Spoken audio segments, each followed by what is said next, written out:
Have you ever finished an IB English B writing task feeling confident, only to receive a disappointing mark? If so, you're definitely not alone. One of the biggest misconceptions about this paper is that success depends on having an impressive vocabulary or memorizing the formats of different text types. While those things certainly help, they're not what separates a good response from an excellent one. In reality, many students lose marks before they even write their first sentence. They choose the wrong text type, they misunderstand the audience, they write to the wrong person, or they focus on the topic instead of the purpose. Today, I want to show you a completely different way of approaching paper one. Instead of thinking like a student, you're going to learn to think like the person marking your paper. Imagine you've just opened the exam booklet. What's the first thing most students do? They read the topic and immediately begin planning ideas. That's exactly what you shouldn't do. Instead, I want you to write four letters somewhere beside the question. CAPT. These four letters stand for context, audience, purpose, and text type. Before writing anything, answer four simple questions. What is the context? Who am I? Who am I writing to? Why am I writing? Only after answering those questions should you decide which text type fits best. Let's see how this works. Imagine you read a prompt about languages around the world disappearing. Your first instinct might be to think, I know about endangered languages. But stop, forget the topic for a moment. Instead, ask yourself why you're writing. Read carefully. You want to raise awareness. You want to urge the world to take action. Those two ideas tell you almost everything you need to know. Your purpose isn't simply to inform, it's to persuade. Now look at the available text types: a letter to the editor, a news report, a set of guidelines.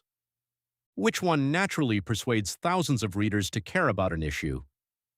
A letter to the editor. Think about why people write letters to newspapers. They express opinions, they challenge decisions, they encourage debate, they persuade the public. Everything fits perfectly. The audience is broad, the purpose is persuasive. The context feels authentic. That's exactly what you should be looking for.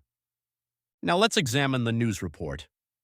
Many students choose this because newspapers report important issues. That's true.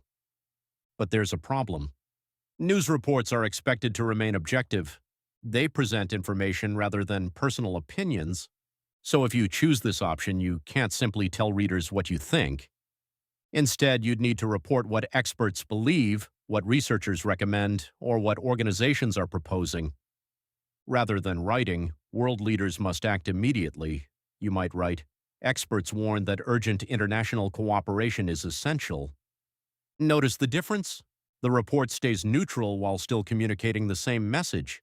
That makes it possible to complete the task successfully, but it requires much more careful writing. Now let's think about the final option, a set of guidelines. Ask yourself one question. Who would realistically write guidelines for world leaders? Probably nobody. Guidelines are usually written for people who need practical instructions, like students, employees, visitors, or volunteers. Writing instructions for presidents and prime ministers simply doesn't feel authentic. Whenever a text type feels unnatural, that's usually a warning sign. Always choose the text type that would genuinely exist in real life. Now let's look even more closely at the task itself. Many students believe they simply need to write about disappearing languages. That's only part of the task. The question actually asks you to do three different things. Describe why languages are disappearing, explain why preserving them is important, suggest what world leaders should do. Those three action words become your plan: describe, explain, suggest. If your response spends 400 words describing the problem but only one sentence suggesting action, you've left part of the task unfinished. Likewise, if you forget to explain why preserving languages matters, you've missed another essential requirement. One of the easiest ways to organize your response is to let the task itself create your structure. Your first main section explains the causes. Your second develops the importance of preservation. Your third presents realistic recommendations. The question has already given you your outline. Now let's move to another example. This time, imagine your city has become a popular tourist destination. You've investigated the effects of mass tourism and want to inform the public. Again, ignore the topic. Focus on the purpose. The purpose isn't persuasion, it isn't entertainment, it's information. That single word changes everything. Look at the text types available: news report, speech, set of guidelines. Immediately, one option should stand out: news report. Think about what reporters do every day. They investigate issues, interview different people, present multiple viewpoints, describe situations objectively. That's exactly what this task requires. The prompt even tells you that you've investigated the issue. You've already done what journalists do. Now you're simply presenting your findings. Notice another clue. The task asks you to highlight opinions from different groups of people. That's classic news reporting. You might interview local business owners, residents, taxi drivers, hotel managers, environmental organizations, tourists. Instead of presenting only your own opinion, you're bringing together different voices. That's exactly what readers expect from a news report. Could you write a speech instead? Yes, but only if you create the right context. Perhaps you're speaking at a town hall meeting. Perhaps you're addressing the city's residents during a community event. If your audience becomes the general public gathered together, the speech suddenly becomes much more believable. Again, authenticity matters. The stronger the connection between context, audience, and text type, the stronger your response becomes. Now let's look at something students often misunderstand. The task asks you to draw attention to what needs to be addressed going forward. Many students immediately begin solving every problem.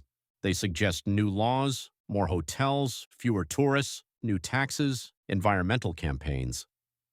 Those ideas are fine, but notice what the question actually asks. It doesn't say solve the problem. It asks you to explain what still needs attention. There's a subtle but important difference. If you explain that overcrowding, pollution, rising housing costs, and pressure on local businesses continue to affect the city, you've already answered the question. Solutions can strengthen your response if they're relevant, but don't answer a question that wasn't asked while forgetting the one that was. This brings us to another powerful strategy. Pay attention to action verbs. Every writing prompt contains hidden instructions. Describe, explain, suggest, recommend, evaluate, reflect, persuade, inform. These verbs tell you exactly what each section of your response should accomplish. If the task asks you to compare, don't simply describe. If it asks you to reflect, don't spend the whole response reporting facts. If it asks you to persuade, don't write like an encyclopedia. The action verbs shape both your content and your tone. Whenever you finish planning, ask yourself one final question before writing. If someone really found this text in real life, would they believe it? Would this sound like a genuine newspaper report? Would this sound like a real speech? Would this sound like a real article? Or would it sound like a student trying to tick boxes? The closer your writing feels to authentic communication, the stronger your response becomes.